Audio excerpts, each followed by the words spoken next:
Corte Interamericana de Derechos Humanos pide al Estado peruano que no libere a Alberto Fujimori.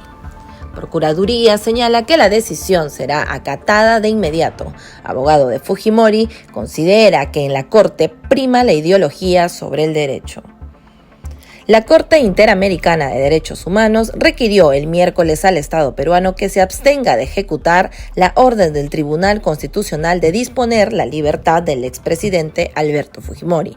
Con esa decisión, Fujimori seguirá cumpliendo en el penal de Barbadillo una condena de 25 años de prisión por homicidio calificado, lesiones graves y secuestro agravado debido a los casos de Barrios Altos, La Cantuta y otros.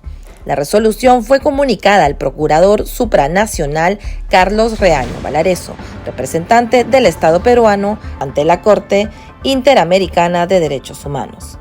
En el oficio dirigido a Reaño se precisa que el Estado debe abstenerse de liberar a Fujimori hasta que la Corte se pronuncie sobre la solicitud de medidas provisionales contra el exmandatario presentadas por los familiares de las víctimas de Barrios Altos y La Cantuta. Los deudos de Barrios Altos y La Cantuta solicitaron dos acciones: que la Corte Interamericana de Derechos Humanos abra un proceso de supervisión de cumplimiento de la sentencia contra Fujimori y que emita una decisión que evite su liberación. El abogado de los deudos, Carlos Rivera, señaló a un medio de comunicación: de alguna manera, la medida provisional para evitar que deje el penal de Barbadillo se ha dado hoy, miércoles 30. Seguramente se va a corroborar y además se dispondrá que se deje sin efecto la sentencia del Tribunal Constitucional. La ex candidata presidencial Keiko Fujimori señaló anoche, tras conocer la disposición de la Corte, que el gobierno no debía desacatar el fallo del Tribunal Constitucional. Está en manos del gobierno ahora allanarse o no a una medida tan precaria como injusta.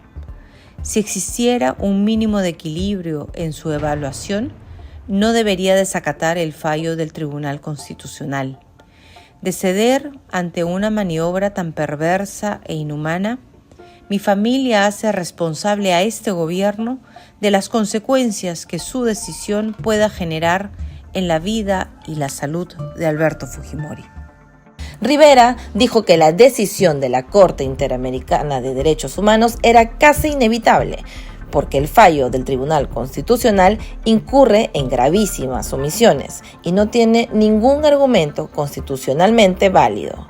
En tanto, Gisela Ortiz, exministra de Cultura y familiar de una de las víctimas de la matanza de La Cantuta, añadió que es satisfactorio reconocer que la Corte no solo está atenta a lo que está ocurriendo en el Perú, sino también está dispuesta a garantizar el cumplimiento de los derechos.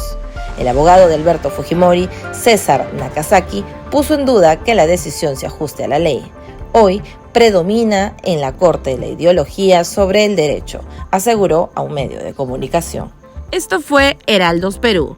No te olvides de dejar tu like, ayudarnos a difundir la información para que más personas sigan siendo informadas. Nos vemos hasta la próxima.